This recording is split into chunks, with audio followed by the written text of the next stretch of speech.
Hello, romantics. I'm Sarah Gomez, author, romance lover, and host. You're listening to Romancing the Story, a podcast centered around writing, reading, and story structure, all with a twist of romance. We're at episode 55, and on today's episode, I speak with Kayla Grosse, a second-time guest on the show, and we talk the influences for writing cowboys, building both grief and romance into character arcs, and how creating a series has differed from a standalone. If you're interested, links to connect with Kayla and buy her books are listed in the show description. I do use some affiliate links, so if you buy through the link, it helps the podcast and is always appreciated. With that said, let's jump right in. Welcome, best-selling romance author Kayla Grosse. Yay! Hi. We've had you on the show before, and it's awesome to speak to you again because now you have a whole new book out and a series. So in case listeners don't know, can you tell them a little bit about yourself and your writing? Yeah, so I started writing back in 2019 with the new adult fantasy romance novel, which is my Wish Revelations. And I totally thought I was going to be this like fantasy writer. And then I got swept up in the romance novel scene and came out with my first book. Well, not my first book, but my first rom-com, I guess you could say, starring a plus size babe rock star. I Like You Like That. And that took off and so many people loved it and I enjoyed writing it. And so then I decided to write another book with another plus size babe, but this time cowboys, and I turned it into a series. So that's the short version. Well, and now that you've kind of gotten a taste for romance, is that kind of where you see your trajectory, or is that kind of what's in your wheelhouse right now? That's what's kind of doing it for you, is kind of writing that romance, or you think you'll go back to fantasy? Because it's really interesting. Yeah, my fantasy was also a romance. So I definitely have always been writing romance, but I think I will go back to fantasy at some point. It's before I started I Like You Like That, I was writing a mermaid book with a fat mermaid. And I had a map and everything, and it's half written. So at some point I would love to go back and finish it because I love that story. It's kind of, it's spicy and fun, and it's got like fae and mermaids and different things happening. I definitely though see myself as for sure like sticking in the romance genre, whether that be, cowboys, rock stars, or mermaids, I guess. Listen, you had me at like plus size mermaid. I am there. Like, take me there. I want to see that. I want to be in that world. I want to be immersed where there is like plus size mermaids and like all these fantasy characters that look kind of like me. I want it. I need it. Well, and like you kind of mentioned, we talked about like rock star romance, that I Like You Like That book last time you were here. And now you have a whole new release out with the cowboy flair called Rein Me In. What influenced you to go from rock stars to cowboys? Well, I am a cowgirl myself. I've grown up around horses, and not used to. So I did own a horse when I was younger, and I showed horses. I was more in the English world though, not so much the rodeo world or anything like that. And then I sold my horse to move out to LA after film school and kind of took a break from that. And then about 5 or so years ago, I started to get back into horses again here in Los Angeles. And then the book, I Like You Like That, actually afforded me the ability to buy my horse that I have now, Atlas, who I've had since February. And but I had already been kind of getting back into the cowboy stuff prior to that. I was leasing horses and stuff, and I liked the cowboy romance genre, and I had started reading a few books in that genre and loved them, but I was like, what? None of these girls are plus size. They're all, the buckle bunny type, very as they call them in the books, petite, tiny, blonde, usually, the kind of classical romance heroine, I guess, especially in cowboy books. And so I said, you know what, with the horseback riding world, there is a huge bias specifically for larger women riding horses. Like if you go on TikTok and you see a larger woman riding a horse, you know that comment section 9 times out of 10 is going to be pretty gnarly. The weight of the person on the horse, and that horse can't carry this person, da da da da da. And I was like, you know what? I've always felt that women in the horse world have always had to also deal with body image issues. So I said, you know what? I want to write a cowboy romance with a plus size cowgirl. And that's really where the like spark came from to write Rein Me In. And then I went to San Diego with some friends actually right after I Like You Like That came out. And we were outside a bull riding bar, and I had this moment with like the bull wrangler, I called him, like where he was the one like putting on people on the mechanical bull. And we weren't in the bar, we were outside. You could watch it, like there was glass and stuff, like so I could hear him or whatever, but we could see people riding bulls. And this guy like that was working, I was standing next to 4 of my friends, and he kept like looking at me and going like, you like, come here, come inside. And he did it like 4 or 5 times. And we almost went in there. Well, we tried to, but they had a cover, and we were like, oh, we don't want to pay $20. Anyway, so that idea literally sparked the idea for Rein Me In. And I went home and I started writing it. And so those were the influences for Rein Me In. I come from kind of a smallish Texas town. So like you had my heart at like when I started reading Rein Me In. And like several of the characters like in your cowboy romance kind of rep that plus size body. Just blessed because that's what I grew up seeing. Right. And I do have friends, I have relatives who raise horses, who ride horses, who are involved in the rodeo.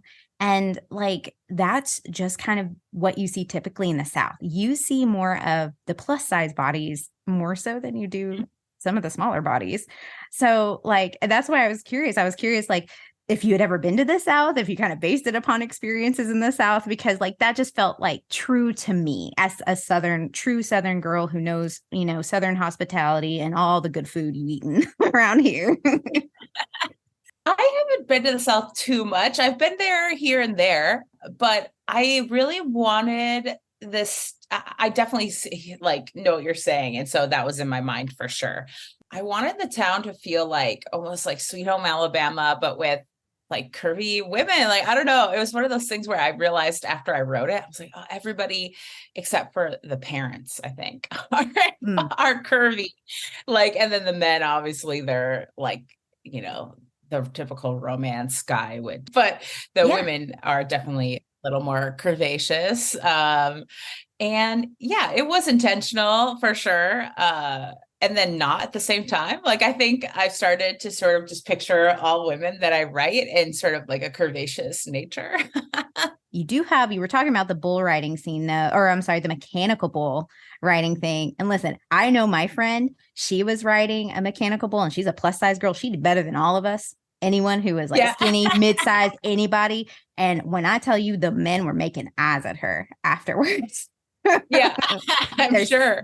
There is something about that really get guys going. So like, especially if you can last a long time on the mechanical bull. So like, there's like, and that is a whole thing that I'm just glad you incorporated so much into this book, especially after I Like You Like That, where the main protagonist was plus size, but we just got to see more of it.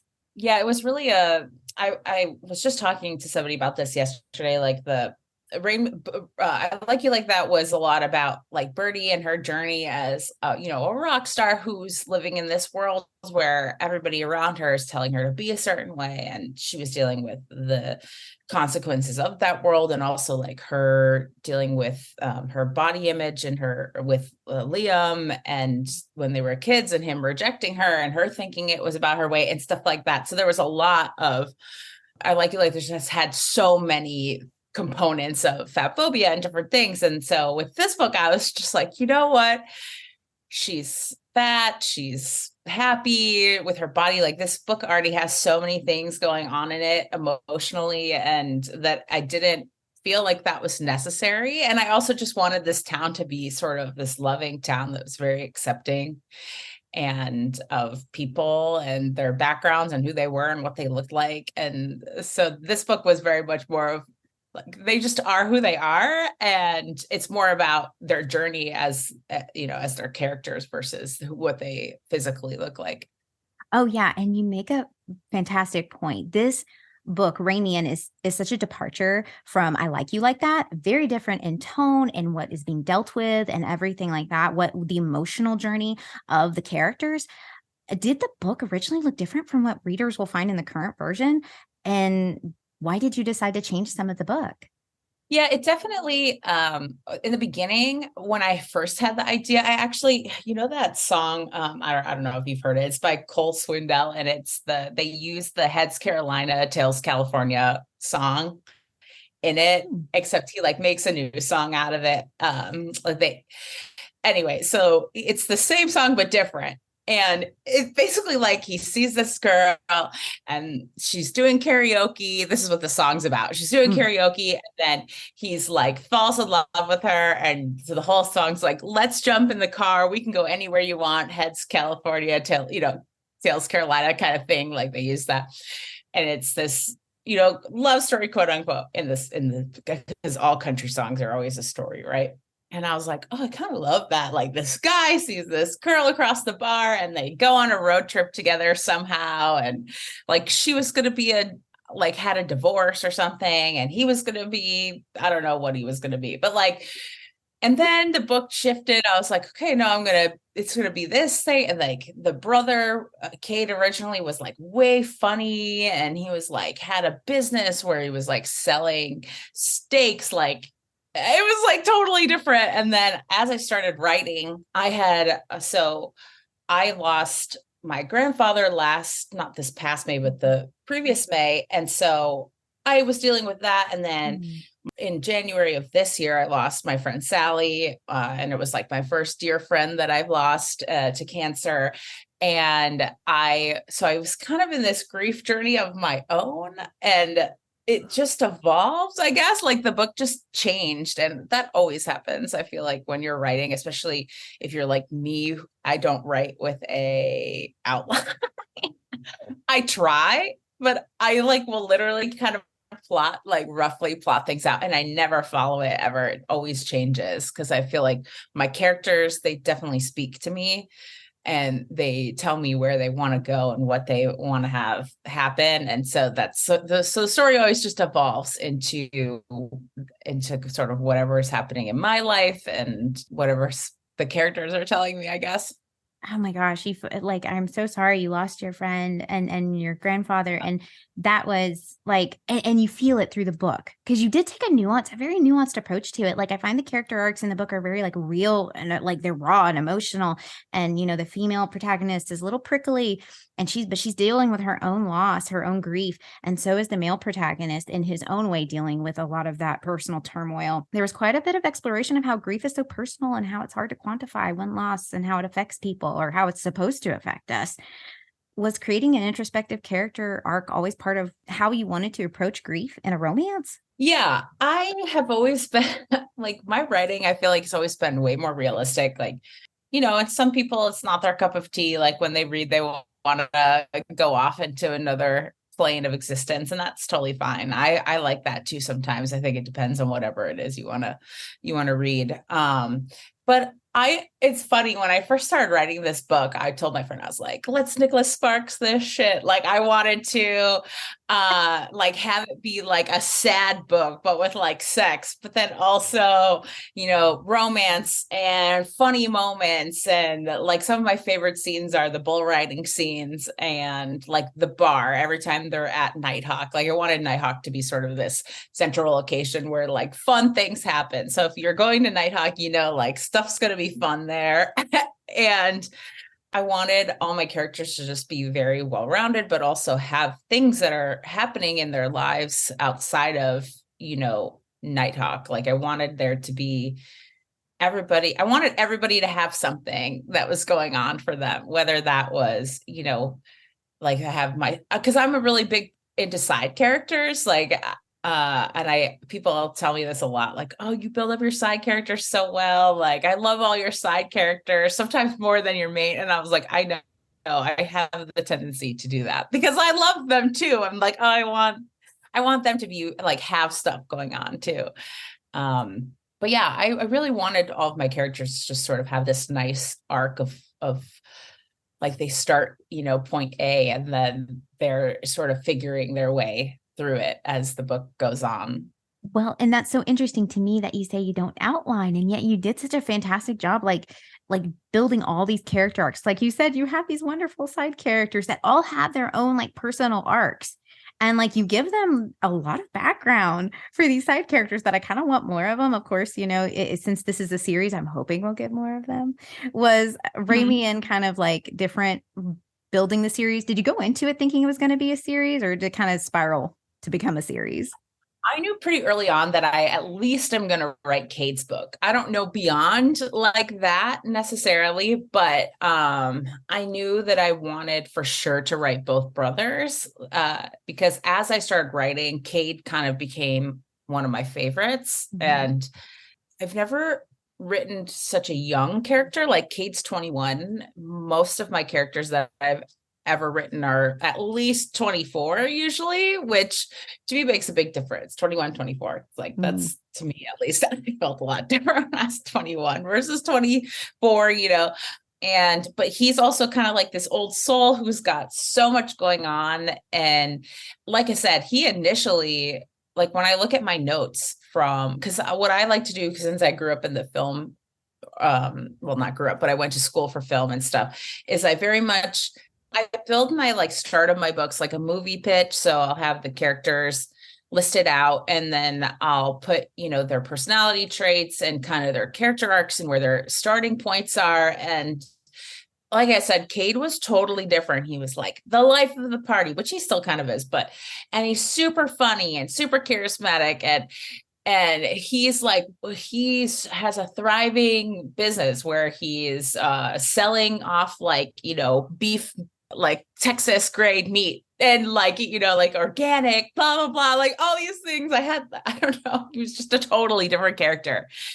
And then literally I started writing Gavin's chapter and he changed immediately. It was like, he just went from, he still has some of those qualities, but he became just this other character. And then I felt really drawn to writing him as a big part of Gavin's arc, because I felt like, he's the younger brother, like Gavin's the older brother. He feels like he has to take care of his younger brother, but in actuality, they're not that much older than one another, like 24, 21, it's not that huge of a difference. But so I really liked kind of trying to figure out how they would sort of exist and how their grief was handled differently between them within the family as well, and how the mom treated each of them differently and how that impacted Gavin's storyline. And then in my brain, I also had in the back of my mind, like what was happening with Cade while he was off doing his own thing. Mm-hmm. So there's lots of like little Easter eggs in the book about where, like what he was doing and where he was and who he's with and stuff like that.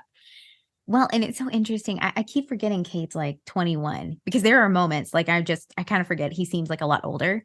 Like you said, just like he seems totally. like an old soul. So I kind of, when you said that just now, I was like, he's 21. And I was like, oh yeah, he is 21. Yeah. But it's just, he does feel older. Yeah. He has moments where he's like, I tried to make him pretty explosive. I remember one beta reader was like, oh, he went from like hot to cold really quick. And I was like, well, he's 21. Like, he's like, he doesn't have this sort of filter yet that you get as an adult where you're like, calm it down. Okay. He's just like, I'm mad, Yeah. Like that life experience, right? We have as a, to kind of, okay, simmer down a little bit. Like, let's kind of figure this out, or let's just kind of keep a cool head about it. Let's not show all our cards. But he's going through grief, like you said. So sometimes those manifest in different ways of handling that. And I'm glad you showed like such a distinction between different types of grief, because people do grieve in their own ways. And it was a really interesting dynamic you showed between like all the characters and how they handled that and how they actually interacted with each other throughout it.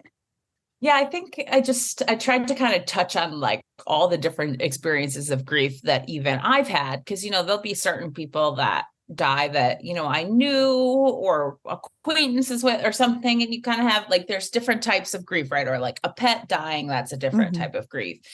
And, I have friends who have gone through really interesting experiences of grief, like child loss, different things. And so how they deal with grief and how, my mom lost her father. I lost my grandfather. Like, how is Yeah. that different? And so of course, like Blake's parents are going to handle things differently then. And she also has been gone for 5 years. So it's kind of like they lost two children. And like, how did they sort of move on from that? And then, um, you know, and then you've got this sort of Southern family that I tried to write very traditionally, like the mom and the grandma, the matriarch of the family. And like, then you've got the older son who's now the head of the household, but is he Mhm. really? And like, how is he dealing with the grief? And how's the younger brother? And yeah, so I really tried to think of all those things of like, because I wanted people that read it to be able to say like, oh, like I can relate to X character, but I see how I don't know, maybe heal them too, depending on like seeing how people interact with each other during that grief process, I guess. There's a personal element to all the grief. And I think you did do a wonderful job of trying to show how that interaction, and you focused on the grief, but then you also, I think you did a really wonderful job of like picking up and saying, okay, like, where do we go from here?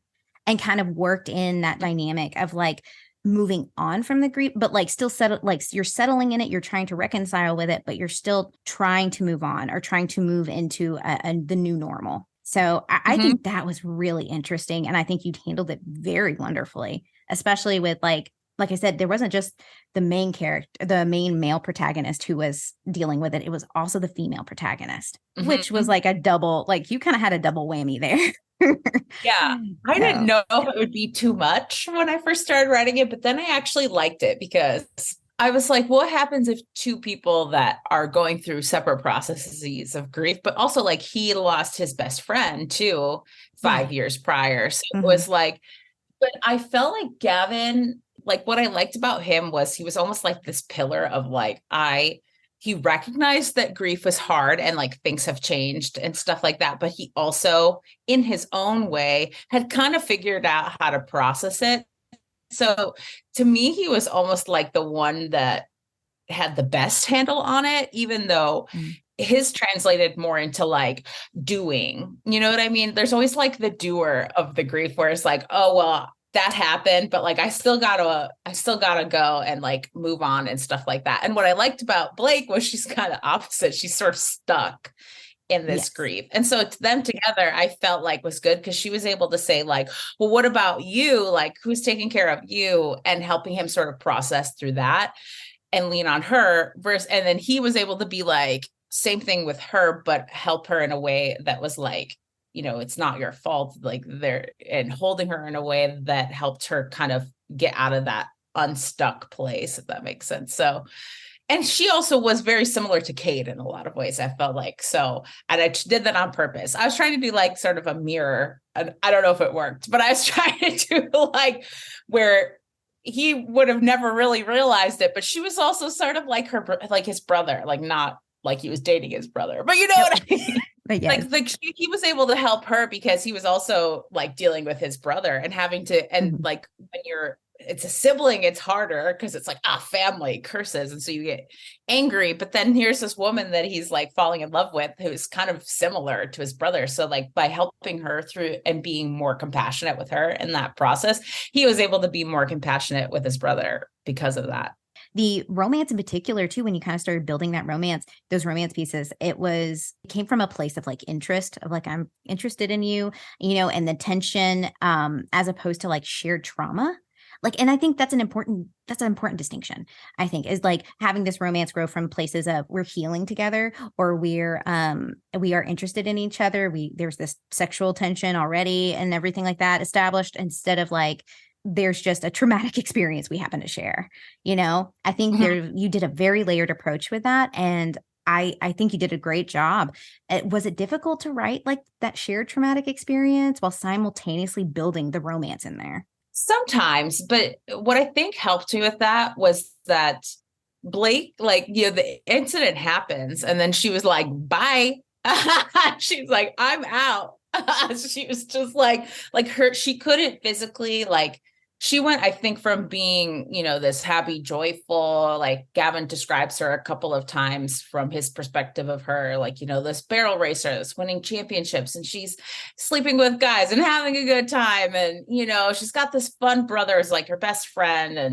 And then it's like the incident happens and she's like, she checks out. She's like she physically cannot handle it. Because it was almost to her like losing her twin, even though they were 5 years apart, in age. And so she had to like go off, and Gavin, in a way, like he's always, though, he's like, again, he's the pillar. He stays. He's like, he's there. Obviously he was young at the time when it happened, but he stays, he's there, he's working for his family. So I don't know. It kind of felt like it wasn't too hard because in a way, even though they shared the experience, they didn't at the same time. So in a way, Blake, like, she never really thought of Gavin as anything other than, her brother's friend that she saw here and there. And so versus he always kind of like saw her and admired her and, the hot older sister kind of thing.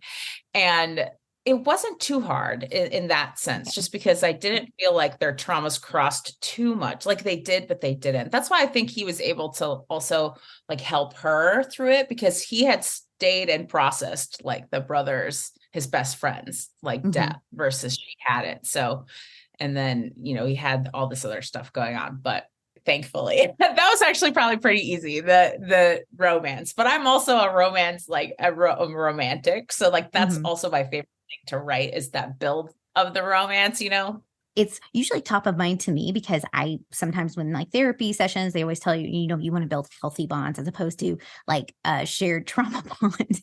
So like, yeah, I was like very like thankful. And like, I love that you incorporated this, that they had this, they kind of, like you said, but they kind of didn't have this kind of shared trauma, like they both lost someone very close to him. She lost her brother. He lost his best friend, but it looked so different. And it wasn't necessarily something they necessarily like, it didn't build the romantic pieces on top of that.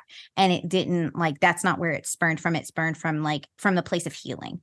So that was an important thing that I found that was really interesting, and like just a different approach to it that I think is just getting more nuanced, I think, and is really starting to come more into fruition of like that mental health portion, especially in the romance area, which we're starting to see more of, and I think is really important. Yeah, totally. And it's interesting. I'll always get like 1 or 2 reviews or something that says, and this happened with I Like You Like That too. Like, thanks so much for including therapy. Like, as a therapist, I'm really like happy that you included this. And I've gone to therapy before and after a traumatic thing, and it helped me, and so I felt like it was interesting. Like I kind of had Blake be sort of that person that's like, like, I don't really know if I need it, and her mom's like, hello.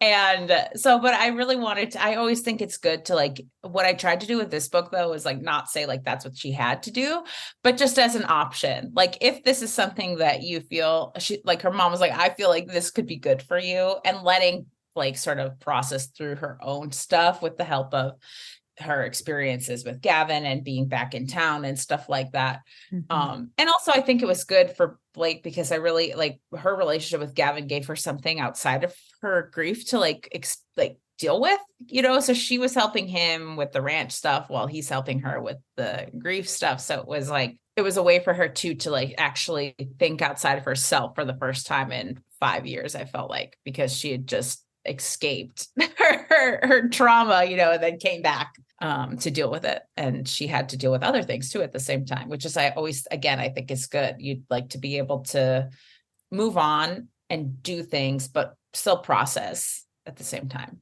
And like you said, like some people, it's just a different type of grief, different way of processing it. Some people like to get lost, in their thoughts or escapism, use some form of escapism, but then other, like maybe reading a romance, but some other people are just doers, right? And that's what helps them get out of their own head and kind of like work through that.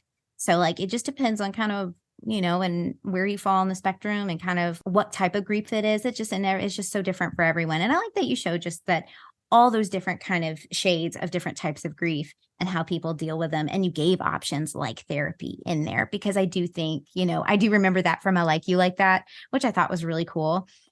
Because I do like to see like those type of things integrated in romance, because it should be, we should not be afraid to say those things, or say like, therapy is an option. Remember that therapy is an option out there for us when dealing with those. Yeah. And it'll be really interesting to see what Cade does, because I feel like his book is going to be, it's going to be intense. Like I kind of told people I haven't started writing it yet, but like in my brain, I mean, and as you know, from reading the book, like there's a lot going on with him. And so it's going to be interesting to see. And like his love interest, at least so far in my mind, like I said, I haven't written it yet, so it could change. She has like no trauma really. Like she kind of has some like body image stuff, but she doesn't, like Kate's going to be like, whoa, like you've got a lot going on, sir, So it'll be interesting to see. And like you said, I like the word escapism. Like that is Kate. Like he is like escapism 101. Like that's sort of his deal. Oh, I'm so interested to read his book. But how has and that's a good question. Like how has it been like writing a series as opposed to a standalone? Has it been like a little different in the like thinking about like Cade's book in the process, or kind of thinking ahead? Like has the writing process and like just like thinking of all these different pieces been a little bit different? Yeah. So my new adult book is actually a duology, and I haven't published a second book yet. Sorry, people who have read it. It's been like 4 years. That's why I say sorry. And so I was hesitant to like potentially do this. That's why I also with Rain Me In, like I really wanted to give it though like a solid ending. Like, okay, so that way if I decide I need to take a break from it or something and come back to it, like nobody's left on like pins and needles waiting for like a cliffhanger or something like that. Because it is different. It's hard because you have to remember what I wrote about him, and I have to line up timelines. And because in this specific book too, it's not like I'm just going from like in order. Like I have to go back and write from the beginning of this book again. So it's like, so there's going to be repetitive things, like repetitive scenes with like obviously where I've, so that's nice. I can use what I've already written, but at the same, in some scenes, but at the same time, it's like, you have to go back and be like, okay, wait, where was he? What was he doing? Like, does this make sense? And, it was the same. That's, I think, I wish to has taken me longer as well, is because, on top of the timelines and stuff, I've also got magical things happening. And so I have to remember like how magic works, and, there's a lot. So it's definitely, there's a lack of freedom. Sometimes I feel like in writing series, at least for me. So sometimes that is my shortcoming, is like when I feel restricted, sometimes I feel like, I don't want to do it, so I have to really focus, but I promise I will write. I'm always like, I've got the second wish book written. I just need to edit it. And I just have to sit down and do it. And like with Rain Me In, it'll be the same, or the next book, it'll be the same thing. Like, okay, I'm excited to write his book though. So I'm sure it'll be fine. It's just getting out of your own head. Sometimes I feel like with series is the important part. Well, and I think it's a really gross part as an author, because I think I feel like a standalone is very different from like writing a duology, like, because like you said, you don't have to think necessarily of all these other like pieces that'll go in a later book, right? You don't have to necessarily consider that. But I'm really glad that you kind of like you're approaching it in a way that works for you. Like you're just like, okay, I know I really want to do it, and here's what I'm going to do, because you're going the approach of like just 2 books. At least you're not committing yourself to like, I'm going to make it a 10-book series or something like that. Something crazy, I think it's really cool that you're thinking already of like, okay, here's what the timeline's going to look like. Because too, that's, I know readers are so voracious and they love those things. Like, so they love those little Easter eggs, or they love like going back and seeing like from maybe a different perspective. So like those are things that they will definitely catch on to pretty quickly. I get asked all the time if I'm going to write, Ben and Ren from I Like You Like That. And yes, please. Thank you. I love that. Even as a novella, please. Oh, yeah, it's so funny. Like, I always like, yeah, like I was saying, so people, yeah, they always ask me that. And I'm just like, but they were wrapped up in a pretty bow. Like, I know, but everybody loves them. So maybe someday I'll do a novella, like, and see, because people just love them so much. But it's just this funny thing where I was like, when I wrote I Like You Like That, because of what happened with Wish, I was like, this is not a series, it's a standalone, like, That's funny. But they're married, guys. Like, they're good. And they're like, no, we want to know what happened. I'm like, oh. I know. I figured that was the end of the story, but I just love the character so much. I was just like, but Ben and Ren are so cute. I mean, they even have like matching names. How can you not love? Ben was one of my favorite characters to write. Like, and it's funny because Ben and Ren in that book, they're both like characters based off friends of mine who dated in high school. They're not together anymore. Haven't been since high school, but so I always tell them, like, you guys are like the favorites, everybody loves you, and they just think it's so funny because we're all still friends and everything, and so it's kind of this funny thing. But that's so funny though that you kind of incorporate like real people. No wonder they feel like really three-dimensional, like real characters. Because I do love your characters. Your characters do feel like real. Like I feel like I do know them. Some, like because they do have a great background. They have great personality. You consciously or subconsciously kind of like say like I might take a little piece of this person, a little piece of that person, kind of make a new character or something like that. Sometimes I can genuinely say with Rain Me, and I felt like all of those characters were in my brain, and of course, like they probably have attributes of people that I know for sure. But I Like You Like That. No, it was very intentional. I was like, okay, this is Lene, this is Tyler, this is Caitlin, this is, because it was sort of this I was writing a lot of like high school experiences of my own and things like that. So it was sort of like a nod to my high school friends. And it was kind of funny because Rein Me In, that trip that I took to San Diego was with 3 of the girls from my high school group, one of them being Lene, and that was why I named her Ren, because we called her Len. So, and so it was funny, like we were on that trip and I Like You Like That had just released and it was like going crazy. And so they were all like, oh my God, that's so crazy that like a book with like us kind of in it is, I don't know, no, this is crazy. And then we went, to that bar and that's what sparked the idea for the Mechanical Bull and like the meet cute of Gavin seeing her across the room and being like, you come ride the bull. And then I literally wrote the book and then it's out 7 months later. And so my friends are like, that's crazy that we were on a trip and you got your idea from that. And now it's a whole book. They're like, wow, like, it always blows their mind. So I was like, maybe I need to keep going on trips with that. That's what I was about to say. I was like, you obviously need to have more experiences with these girls or like with your friends so you can keep writing books for us. I'm working currently on a novella, Christmas novella that I think I'm going to put underneath a pen name. And this is like the first book where I'm like, nope, there's literally no experience. Like nobody is anybody. It's just a dirty Christmas book basically. And so it'll be really interesting. I'm interested to see like how people take that because that's why I'm writing it under a pen name, because it's such departure from like what we were just talking about, having these characters with like, but I find that I can't not, like, as I started writing my new book, I was like my characters can't not have all these like depths to them and like things, like even when I'm just trying to write a novella, they're in my brain, they become these like complex beings, and I'm like, it's just a dirty Christmas book, like stop it. I'm like, I feel like I have to include, like, I started writing about like, because he's this twin brother, and I started writing about why they're different. I'm like, no, like stop, like, and I was like, before this is gonna be a full 400-page book, like knock it off. So like that'll be interesting to see too, how a novella kind of how different it is for you, because I know some people can write short, some people can write short, some people can't. I know, so we'll see. I've never written before, that's why I'm saying it might ended up just being like a book that's 200 pages or something, who knows, but I'm like, we'll see what happens.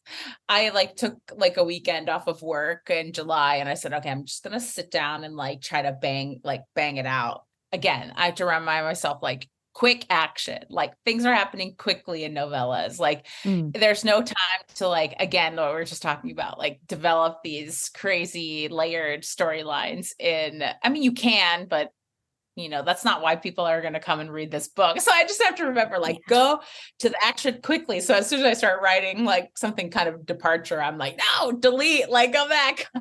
Yeah, that's something I've always talked about with a couple of girlfriends of mine, because we've talked about doing like novellas or like anthologies together with little novellas in them.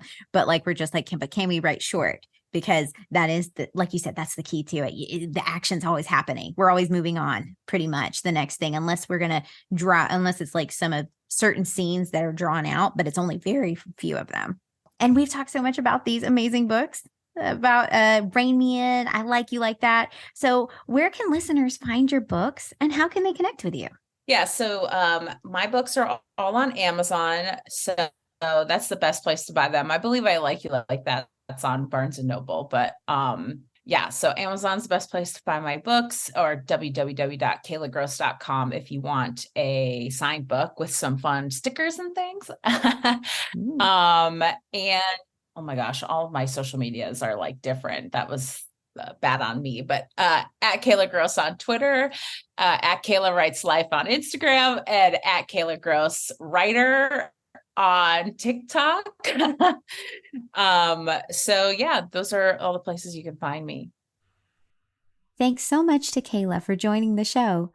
Be sure to follow me on social media at Romance the Story. That way you can keep up with new and prior guests, as well as episodes to come. And if you're enjoying the content, please follow, share, or leave a review. It helps the podcast. As always, stay safe, be well, and keep writing. Bye!